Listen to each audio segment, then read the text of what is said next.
You've always been the family disappointment, my grandfather said, raising a glass at his 80th birthday. He pulled the cloth off a giant family portrait. Everyone was there, except me. The room froze. Smiles faded. No one spoke. Then my 15-year-old daughter stood. She walked to the table, placed a worn envelope in front of him. Actually, great-grandpa, she said, steady and clear. I found this in the attic last summer. And I think it's time everyone knew who really betrayed this family. The grand dining room of my grandfather's estate fell completely silent, crystal glasses suspended mid-toast, forks hovering over plates of barely touched anniversary cake. The portrait loomed above us all, a masterful oil painting depicting 4 generations of the Caldwell family. Everyone was there. My grandfather Lawrence seated regally in the center, my parents standing behind him, my brother and his perfect family arranged to his right, my cousins clustered artfully to his left. Everyone except me, and by extension, my daughter Olivia. The artist captured our family perfectly, grandfather had proclaimed minutes earlier, his voice carrying the authoritative tone that had built Caldwell Industries from nothing. Only those who understand family loyalty are included. His eyes had locked with mine as he delivered the calculated blow, another public reminder of my alleged betrayal 15 years ago, when I testified in a deposition about unsafe conditions at one of our manufacturing plants after a worker died. The family had closed ranks, declaring me a traitor. The fact that my testimony had been legally compelled didn't matter. The fact that I'd been telling the truth didn't matter. In the Caldwell family, loyalty trumped everything, including honesty. I'd only come to this celebration for Olivia's sake. At 15, she'd grown increasingly curious about her heritage, about the family that had ostracized us before she was even born. I had hoped, perhaps foolishly, that time might have softened their stance. The portrait's unveiling had been my answer. Now, as my daughter stood with the poise of someone twice her age, I felt my heart race. "Olivia," I said quietly, "this isn't the time." But she wasn't looking at me. Her eyes, so like mine, were fixed on my grandfather. "I found this while helping Mom clean last summer," she continued, sliding the yellowed envelope toward the center of the table. I didn't understand what it meant at first, so I did some research. My grandfather's face remained impassive, but I noticed his hand, the one gripping his monogram cane, tighten until the knuckles blanched white. "What is this nonsense?" my father interjected, reaching for the envelope. Olivia didn't flinch.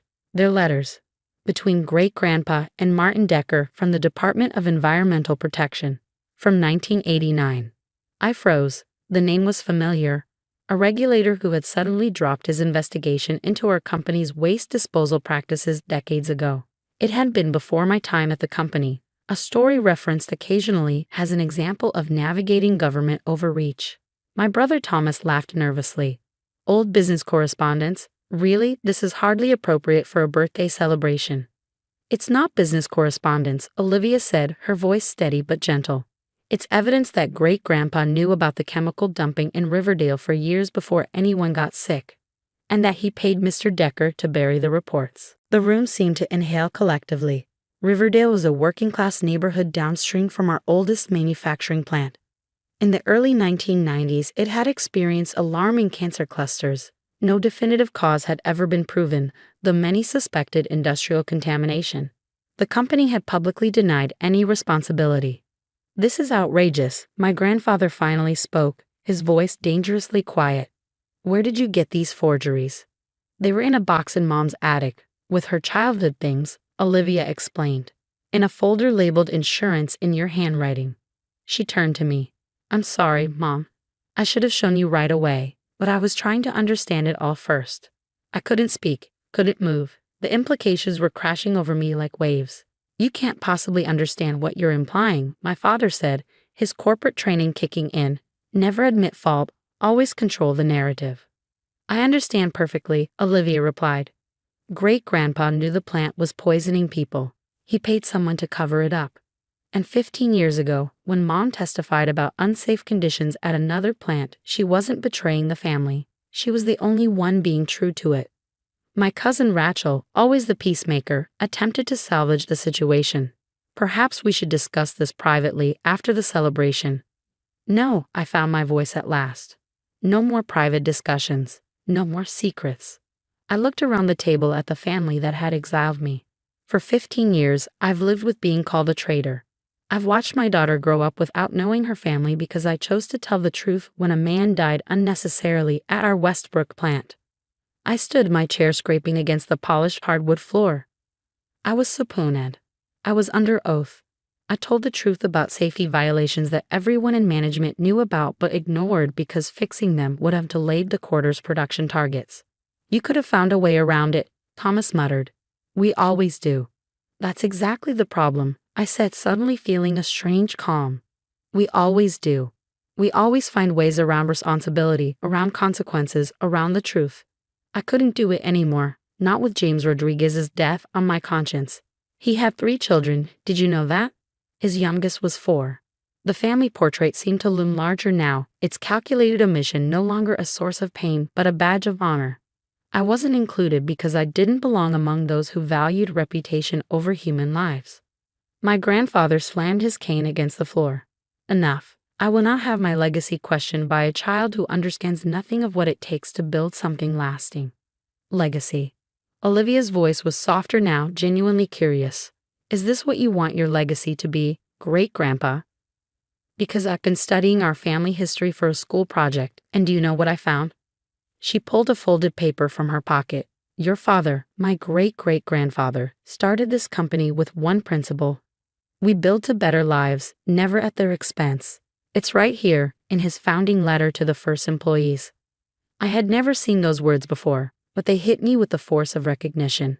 This was the missing piece of our family story, the original purpose that had been lost in the pursuit of profit and power. My grandfather's face changed. For a brief moment, something flickered across his features, recognition, perhaps, or regret. Then the mask returned. You've disrupted a family celebration with wild accusations and fabricated documents, he said coldly. You both should leave.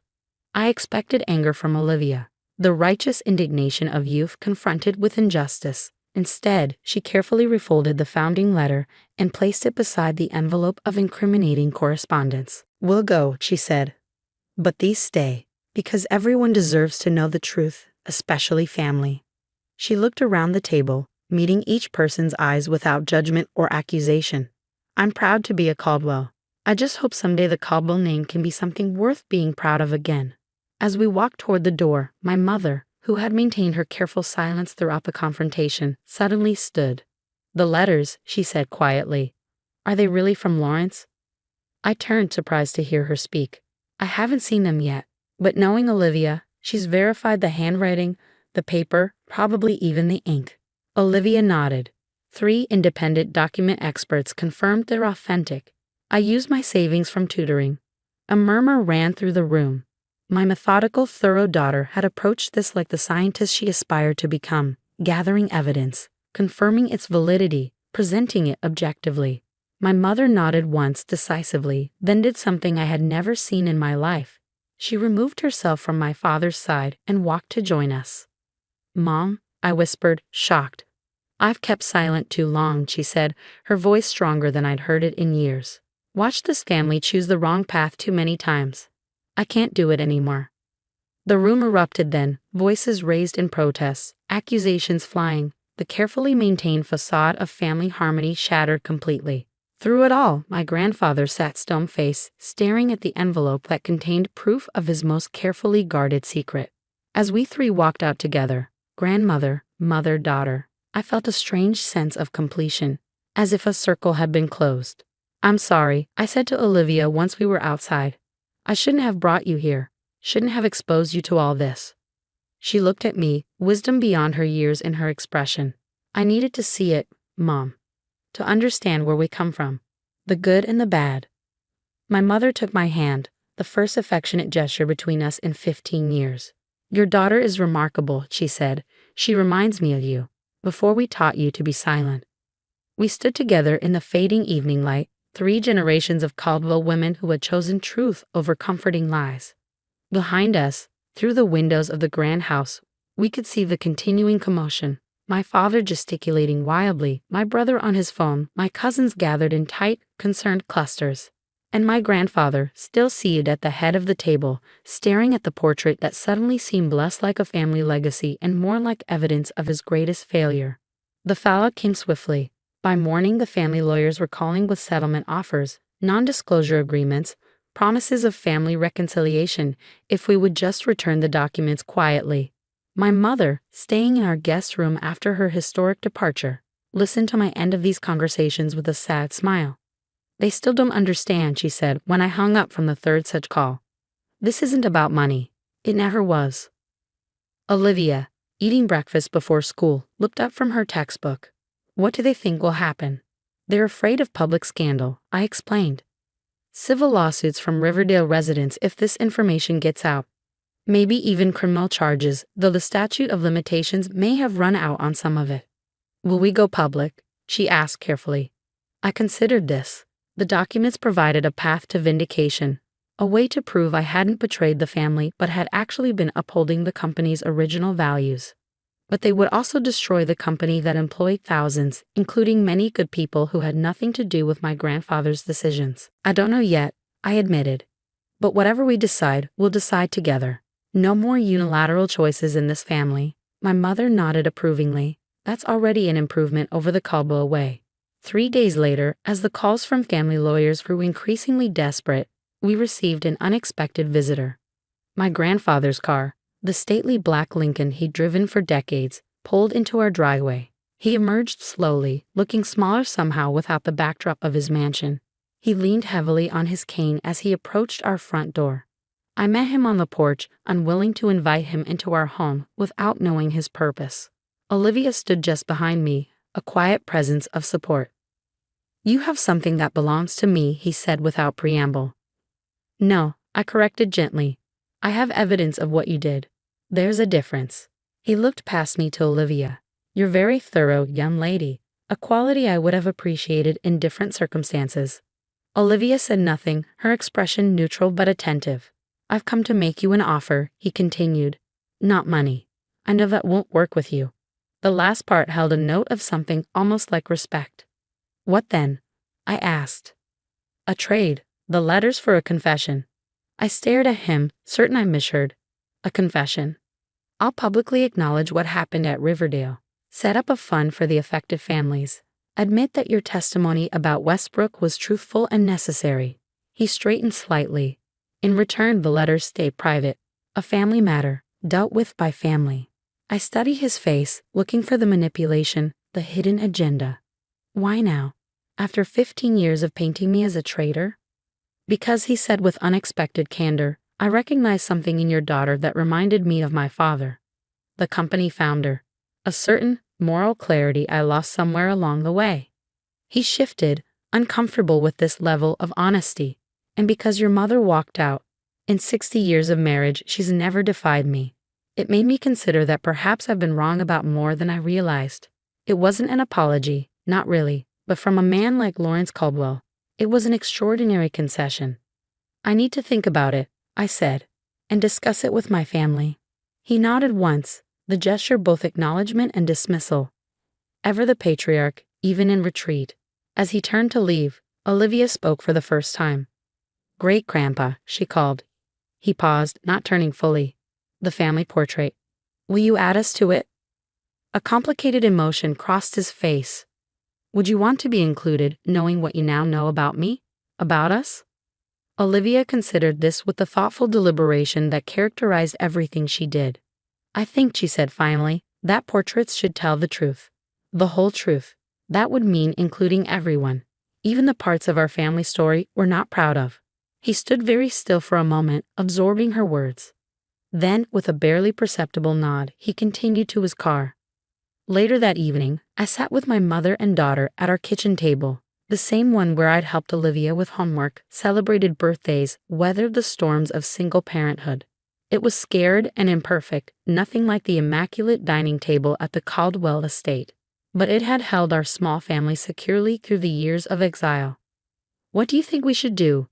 I asked them both. My mother, who had spent a lifetime accommodating my grandfather's demands, spoke first. "I think the Riverdale families deserve to know the truth, but it doesn't have to destroy everything. Lawrence's offer is unexpected. and meaningful. Olivia nodded. I didn't do this for revenge. I just couldn't stand seeing you treated like you'd done something wrong when you were the only one brave enough to do what was right. I reached across the table, taking each of their hands in mine. Then we accept his offer, with conditions. The fund for Riverdale families must be substantial. His acknowledgement of the truth must be public and complete. And the company adopts new, transparent ethics practices, starting with the founding principle your great-great-grandfather established. Olivia smiled. We build to better lives, never at their expense. 2 weeks later, I stood in the corporate headquarters of Caldwell Industries for the first time in 15 years. My grandfather had called a press conference ostensibly to announce his retirement and a new corporate initiative. The reality, as arranged in our careful negotiations, would be much more. He spoke for nearly 30 minutes, acknowledging the Riverdale contamination, the subsequent cover-up, the systemic practices that had prioritized profit over safety. He announced the creation of a $50 million fund for affected families. And then, in the most difficult moment for a man who had never publicly admitted error, he turned to address me directly. 15 years ago, my granddaughter tried to change our course. She chose truth over family loyalty, as I defined it then. For that, she was ostracized, her character maligned, her place in our family denied. He paused, visibly struggling. I was wrong. She was right. And today marks the beginning of our attempt to make amends, not just to the communities we've harmed, but to our own family. Cameras flashed as he gestured for me to join him at the podium. As I moved forward, I caught sight of Olivia in the audience, sitting between my mother and, surprisingly, my father. 4 generations of Caldwells gathered not in a fictitious portrait, but in the messy, complicated reality of a family attempting reconciliation. There is one more announcement, my grandfather said once I stood beside him. Effective immediately, Elena Caldwell will join our board of directors, heading a new ethics and compliance committee with full investigative authority and direct reporting to regulatory agencies. Murmurs ran through the assembled press corps. This was more than we had negotiated. This was real power to effect change. Why me? I asked him quietly as applause filled the room. The corner of his mouth twitched, the closest thing to a smile I'd seen from him in decades. Because you're the only one I trust to do it properly. You're the only one who was willing to lose everything for the truth. 6 months later, a new portrait was unveiled in the Caldwell Industries lobby. Not an oil painting this time, but a large photograph. It showed not just the direct line of succession, but every branch of the family, including me and Olivia front and center. Below it, engraved in bronze, were the words of the company founder. We built to better lives, never at their expense. Olivia stood before it, studying the image critically as was her habit. It's still not the whole truth, she observed. Pictures never can be. No, I agreed. The whole truth is too complicated for a single image. That's why we need stories, and memory, and people brave enough to speak up when the official portrait leaves something important out. She slipped her hand into mine, a gesture becoming rarer as she grew into her independent teenage self. I didn't do it to be a hero, you know. I just couldn't stand watching you be erased anymore. I know, I said, but that's often how the most important changes happen. Not through grand gestures, but through small acts of courage when someone finally says, no, this isn't right. The truth matters more than comfort. She considered this, then nodded toward the founder's words. Do you think we'll live up to that? Really? I don't know, I admitted. But for the first time in a very long time, I think we're actually trying. As we turned to leave, I caught sight of my grandfather watching us from his office doorway. He didn't smile or wave. Some changes come slowly, if at all. But he nodded once, an acknowledgement not of surrender but of respect. The family portrait hadn't been destroyed after all. It had simply been redrawn to include all of us, our triumphs and our failures, our courage and our cowardice. The full, complicated truth of who we were and who we might yet become.